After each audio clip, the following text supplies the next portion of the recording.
తెలంగాణ అందరికీ నమస్కారం. ఇవాళ తెలంగాణ జాగృతి జనంబాట కార్యక్రమంలో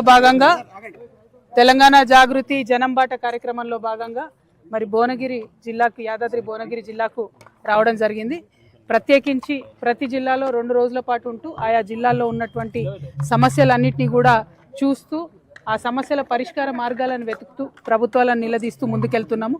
ఇప్పటి వరకు మేము దాదాపుగా 16 జిల్లాల్లో పర్యటన చేస్తాం. ఈ 16 జిల్లాల్లో కూడా అనేక సమస్యలు మా చొరవ వల్ల పరిష్కారం అయినాయి కాబట్టి చాలా సంతోషపడతా ఉన్నాము.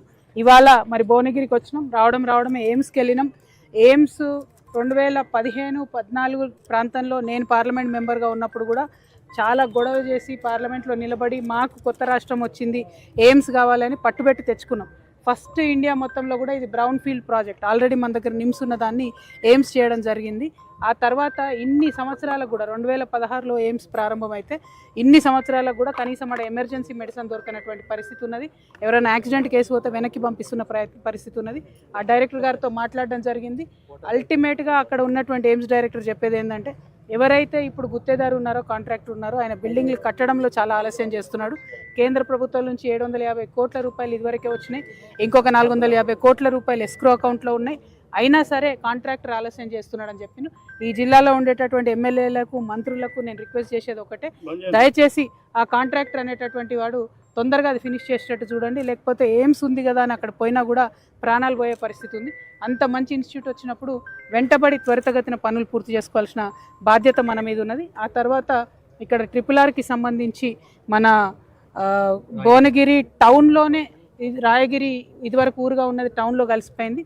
ఈ రాయగిరి గ్రామంలో మరి ఇప్పటికే 7-8 దఫాలుగా రకరకాల ప్రాజెక్టుల కోసం ల్యాండ్ ఇచ్చి ఉన్నారు. ఈ ప్రజలు చాలా త్యాగం చేసి ఉన్నారు. మరి ఇంత త్యాగం చేసిన ప్రజల్ని ఇక త్యాగం చేస్తున్నారు కదా అని చెప్పి ప్రతి సందర్భంలో రాయగిరి ప్రజల్ని బలి చేయడం అన్నది కరెక్ట్ కాదు. ఎందుకంటే ఇప్పుడు ఏదైతే RRR ఈ ఏరియాల నుంచి పోతున్నదో దాని అలైన్మెంట్ ఇదివరకు 2 సార్లు మారింది. ఫస్ట్ టైము యాదగిరిగుట్ట అవతల సైడ్ ఉన్నప్పుడు ఒక అలైన్మెంటు, మళ్ళీ తర్వాత ఇక్కడ ఒక అలైన్మెంటు, ఇప్పుడు 3వ అలైన్మెంట్ కింద ఇది రావడం జరిగింది. దీనికి కంప్లీట్గా దీని వెనుక ఉన్నది నాయకుల యొక్క అవినీతి అని స్థానిక ప్రజలందరూ కూడా చెప్తున్నటువంటి సందర్భం.